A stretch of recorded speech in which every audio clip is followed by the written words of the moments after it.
Hello, Professor and class. This is Giovanni. For today's presentation, I will identify a specific public employee union, the region it covers, and who it represents. I will also discuss whether any changes have occurred since the John S. v. AFSCM case was decided on that union. I will also introduce and discuss a recent peer-reviewed journal that discusses public employee unions. And lastly, introduce and speak on a news article regarding the Wisconsin's Act 10 bill from 2011.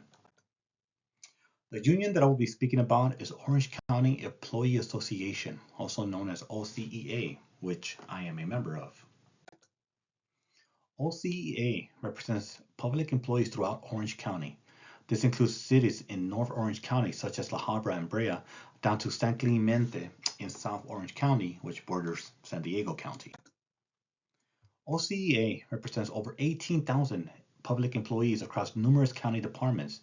These include, but are not limited to, the Assessor's Office, Auditor Controller, Child Support Services, Clerk of the Board, Clerk Recorder, County Council, County Executive Office, District Attorney's Office, Healthcare Agency, which is where I work, Internal Audit, John Wayne Airport, OC Community Resources, OC Public Works, OC Waste and Recycling, Orange County Employees Retirement System, Probation Department, Public Defender's Office, Register of Voters, Sheriff Department, Social Services Agency, and Treasurer Tax Collectors.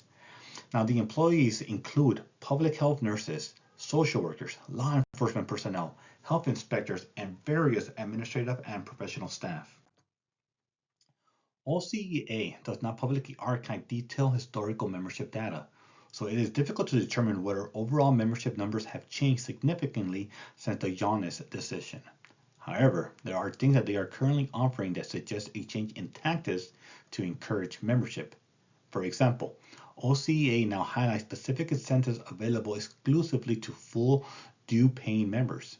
These include the right to vote for any union leadership and contract ratification, access to supplemental benefits including dependent coverage options, supplemental dental coverage, supplemental life insurance, accidental death and dismemberment coverage, and disability coverage. Now, the disability benefit is particularly significant because many county employees do not participate in the state disability system, meaning that they will not qualify for it if they were to become disabled. As a result, this union-provided coverage may serve as a strong incentive for voluntary membership. These incentives indicate a shift towards demonstrating value to members to sustain voluntary due participation following Jonas' elimination of mandatory agency fees. Now, the peer-reviewed journal I read was the U.S. Labor Relations System after Jonas v. AFSCME, an early assessment by Ann C. Hodgins. The journal examines the aftermath of the case several years after the decision. The three takeaways for me were: 1. The prediction of union collapse after Jonas did not materialize. 2. Membership decline was modest. And 3. How unions adapted through internal organization and supported state legislation. In the early part of her assessment, Hodges explains that many critics predicted that the decision would lead to the collapse of public sector unions. However, this did not occur. Despite the ruling eliminating fair share fees, union membership declined only modestly, about 3% between 2018 and 2019.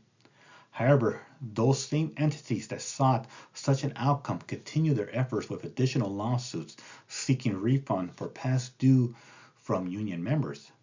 But those efforts were in vain. Courts largely rejected these claims under a good faith defense, since unions had relied on laws that were valid at time pre-Janus.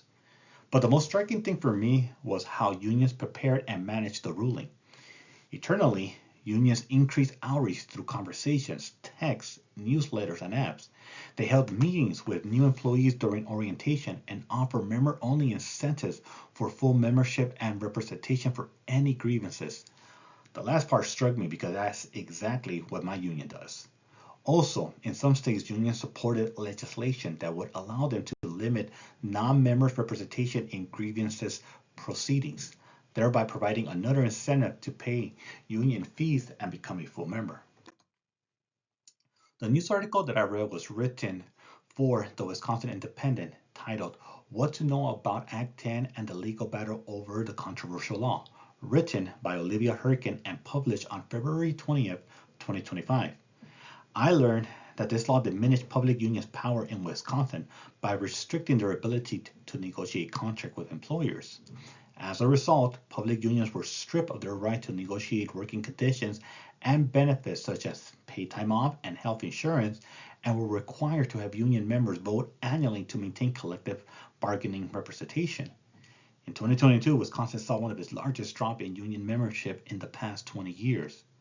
Now, coming into this article, I had no idea the extent of the legal and legislative challenges public unions are facing and how their numbers have been affected as a result.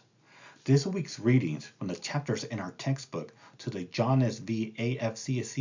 AFSCME case and this article demonstrate that there appears to be a coordinated effort to limit public unions, both at the state level, as seen in Act 10 in Wisconsin, and the federal level, as shown in Jonas versus AFCME. Now, here are my references in case anyone would like to read them. Thank you for your time. God bless.